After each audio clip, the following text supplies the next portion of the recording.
청취자분께서 보내주신 자료 목금을 막 펼쳐봤는데요. 와, 이거 아주 흥미롭습니다. 사진이 여러 장 있고 또 말리포 스케이트보드 파크에서 진행한 서프 스케이트보드 훈련의 장점이라는 제목의 문서가 하나 있네요. 사진을 보니까 텅 빈 콘크리트 공간, 스케이트 파크 같은 데서 한 중년 남성분이 정말 진지한 표정으로 스케이트보드를 타고 계세요. 네, 저도 봤습니다. 자세가 정말 예사롭지 않더라고요. 맞아요. 몸을 엄청 깊게 낮추고 코너를 도는데 이게 그냥 주말에 취미로 타는 수준이 아니라 거의 수행에 가까운 느낌. 솔직히 이 사진만 처음 봤을 땐 이거 육지에 있는 서퍼들을 위한 좀 비싼 장난감 같은 건가? 이런 생각도 살짝 했거든요. 충분히 그렇게 생각하실 수 있죠. 근데 함께 보내주신 문서를 읽어보니까 이건 장난감이 아니더라고요. 거의 파도를 위한 비행 시뮬레이터에 가깝다는 인상을 받았어요. 오늘 우리가 한번 깊이 파헤쳐볼 주제, 바로 육지에서 파도를 타는 가장 정교한 방법, 서프 스케이트보드 훈련입니다. 네, 파도를 위한 비행 시뮬레이터라니. 와, 시작부터 정말 정확한 표현을 해주셨네요. 청취자분이 보내주신 자료가 사실 서핑을 좋아하는 많은 분들이 겪는 딜레마 있잖아요. 어떤 거죠? 바다에 못 갈 땐 어떻게 연습하지? 감 떨어지는데 하는 그 고민에 대한 아주 구체적이고 효과적인 해답을 딱 제시하고 있거든요. 그래서 오늘 저희는 이 자료들을 가지고 사진 속 저 보드가 왜 그냥 스케이트보드가 아닌지, 그리고 저 울퉁불퉁한 말리포 파크가 왜 서퍼들한테 최고의 훈련장이 되는지, 그 숨겨진 원리와 효과를 한번 제대로 분석해 보겠습니다. 좋습니다. 그럼 가장 근본적인 질문부터 시작해야겠네요. 이 서프 스케이트보드라는 게 대체 일반 스케이트보드랑 뭐가 다른 거예요? 문서에 보니까 발로 땅을 전혀 밀지 않고도 앞으로 간다는데 이게 어떻게 가능한 거죠? 약간 마법처럼 들리는데요? 마법이라기보다는 아주 독창적인 공학의 결과물이라고 할 수 있죠. 핵심은 보드 앞바퀴를 고정하는 프론트 트럭이라는 부품에 있습니다. 그 구조가 완전히 달라요. 프론트 트럭이요? 네. 혹시 쇼핑카트 앞바퀴 한번 떠올려 보실 수 있겠어요? 쇼킹카트요? 네네. 마음대로 휙휙 돌아가는 거요? 맞습니다. 어떤 방향으로든 바로바로 휙휙 돌아가잖아요. 서프 스케이트의 프론트 트럭이 바로 그 원리를 아주 정교하게 제어할 수 있게 만든 장치라고 보시면 쉬워요. 일반 보드 트럭은 좌우로 움직이는 각도가 제한적인데 이건 거의 360도에 가깝게 회전 반경이 엄청나게 넓고 유연하거든요. 쇼핑카트 바퀴라니 비유가 귀에 쏙 들어오네요. 그럼 그 유연함이 어떻게 앞으로 가는 힘, 그러니까 추진력으로 바뀌는 거죠? 바로 그 지점이 서핑이랑 딱 연결되는 골입니다. 그 유연성 덕분에 타는 사람이 발로 땅을 찰 필요가 없어요. 대신에 몸을 좌우로 비틀거나 위아래로 체중을 꾹 눌러주는 움직임만으로 앞으로 나아갈 수 있거든요. 마치 물고기가 꼬리를 흔들어서 물을 밀어내며 나아가는 것처럼요. 이게 바로 실제 서핑에서 파도의 경사면을 이용해서 속도를 내는 핵심 기술, 펌핑이나 레일-투-레일 동작과 정확히 일치하는 겁니다. 와, 동작 자체가 똑같다는 거군요. 네. 그래서 자료에서도 강조하는 게 서프 스케이트는 육지에서 서핑의 핵심 움직임을 가장 비슷하게 재현하고 또 반복 훈련할 수 있는 거의 유일한 도구라고 딱 정의하는 거죠. 그러니까 보드 자체가 서퍼의 몸짓을 추진력으로 바꿔주는 시뮬레이터 역할을 하는 셈이네요. 원리는 완벽하게 이해가 됐습니다. 근데 바로 다음 궁금증이 생겨요. 네, 말씀해 보세요. 그렇게 대단한 보드면 그냥 넓고 안전한 주차장 같은 데서 타도 될 것 같은데 왜 사진 속 주인공은 굳이 저렇게 울퉁불퉁하고 보기에도 좀 아찔한 콘크리트 볼파크에 들어가 있는 걸까요? 바로 그 질문을 기다렸습니다. 하하. 말리포 파크를 특별히 강조하는 이유가 있겠죠. 그럼요.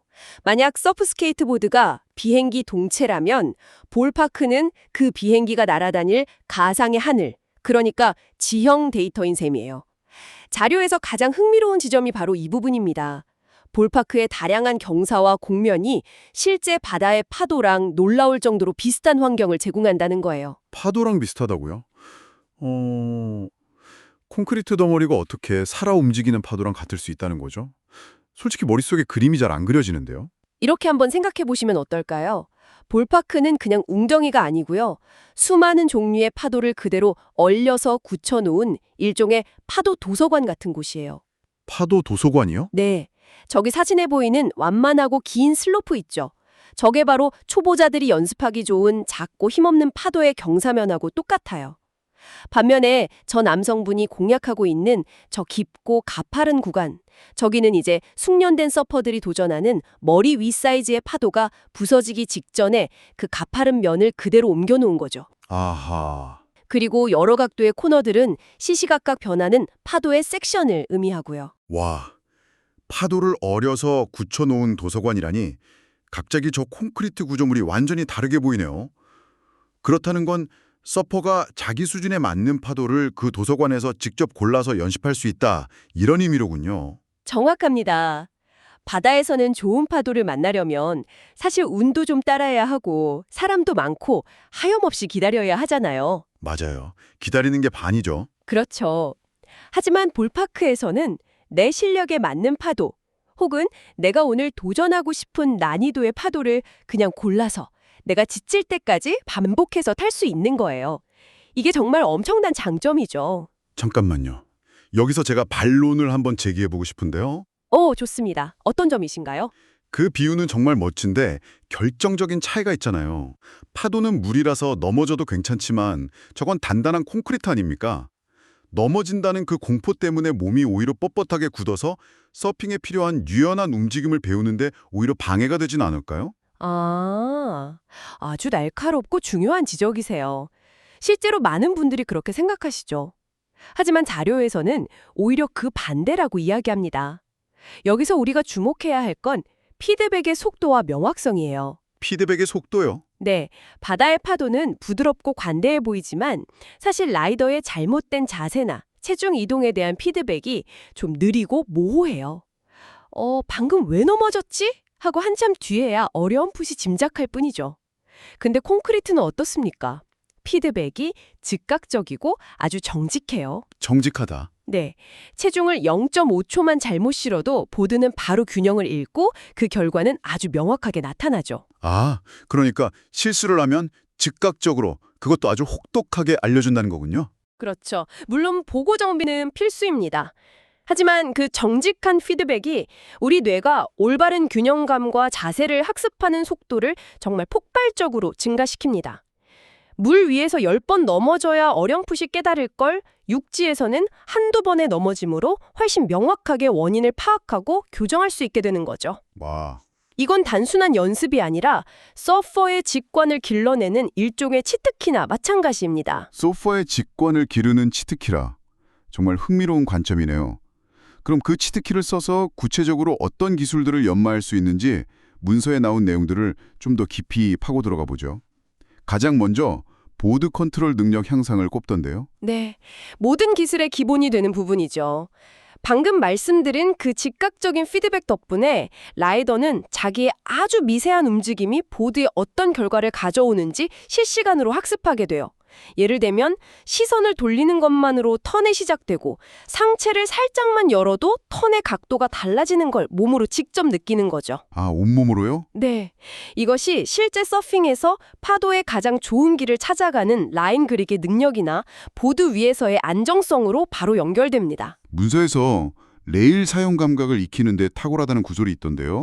이건 서핑을 잘 모르는 분들을 위해서 조금만 더 설명해 줄 수 있을까요? 네, 물론입니다. 서핑보드의 양쪽 가장자리를 레일이라고 부르는데요. 프로 서퍼들이 물보라를 쫙 일으키면서 날카롭게 방향을 바꾸는 기술 있잖아요. 네. 그게 바로 이 레일을 파도면에 깊게 박아넣어서 쓰는 거거든요. 이걸 카빙턴이라고 하죠. 와, 그 멋진 장면이요. 보드를 거의 눕히다시피 해서 물을 쫙 가르는 그 기술 말씀이시군요. 맞습니다. 바로 그거요. 그 감각을 바다에서 익히려면 진짜 수백 번 파도를 타야 하는데 서프 스케이트를 타고 볼파크 경사면을 돌다 보면 그와 거의 똑같은 감각, 그러니까 엣지를 사용해서 원심력을 이겨내면서 턴하는 그 느낌을 수십 분 안에 수백 번 연습할 수 있는 거예요. 와, 효율이 비교가 안 되겠네요. 그렇죠. 보드 컨트롤의 차원을 한 단계 높여주는 핵심 훈련인 거죠. 듣고 보니 바다에서의 그 비효율성이 확 와닿네요. 파도 하나 타려고 20시간 동안 막 패들링해서 나갔는데 정작 라이딩은 10초 만에 끝나버리는 경우가 허다하니까요. 맞아요. 그런 점에서 긴 자세 연습이 가능하다는 점도 진짜 큰 의미가 있겠어요. 바로 그겁니다. 그게 서핑의 가장 큰 딜레마죠. 정작 제일 중요한 라이딩 자세는 몇 초밖에 연습을 못한다는 것. 하지만 서프스케이트로는 볼파크 안에서 정말 지칠 때까지 수십 분 동안 끊김없이 기본 자세와 밸런스를 유지하는 훈련을 할 수 있습니다. 우리 몸의 근육이 올바른 자세를 완벽하게 기억하게 만드는 이른바 근육 기억을 형성하는데 이보다 효율적인 방법은 없다고 봐요. 근육 기억이라. 특히 파도를 잡는 것조차 어려운 초보 서퍼들한테는 파도를 기다리는 스트레스 없이 오롯이 자세 연습에만 집중할 수 있다는 것만으로도 엄청난 기회인 셈이죠. 네. 결국 몸이 생각보다 먼저 반응하게 만드는 과정이군요. 그렇다면 속도를 조절하는 훈련에 대해서도 짚어보죠. 자료에서는 속도를 내는 기술이랑 줄이는 기술 두 가지를 모두 강조하던데요. 네, 두 가지 모두 서핑의 핵심이니까요. 먼저 속도를 내는 기술은 아까 말씀드린 펌핑이나 무렵을 구부려서 몸을 압축했다가 일어서면서 펴주는 컴프레션 앤 익스텐션 동작이에요. 압축과 팽창. 네, 실제 서핑에서 파도의 힘이 좀 약해졌을 때 속도를 유지하거나 더 빠르게 가속하는 데 쓰는 필수 기술이죠. 볼파크의 경사면을 오르내리면서 이 동작을 반복하면 어떤 상황에서 몸을 어떻게 써야 속도가 나는지 그냥 본능적으로 알게 돼요. 그럼 반대로 속도를 줄이는 건요? 오히려 안전이랑 직결되는 만큼 더 중요할 것 같은데요? 물론입니다. 서핑은 결국 속도를 제어하는 스포츠거든요. 속도를 줄이는 가장 대표적인 기술이 바로 아까 언급했던 카빙 턴입니다. 보드 레일을 이용해서 깊고 긴 홀을 그리면서 방향을 바꾸면 자연스럽게 속도가 줄어들죠. 또 파도 꼭대기에서 방향을 트는 탑턴이나 컷백처럼 볼파크 벽면 상방까지 올라갔다가 내려오는 동작을 통해서 속도를 효과적으로 제어하는 연습을 할 수 있고요.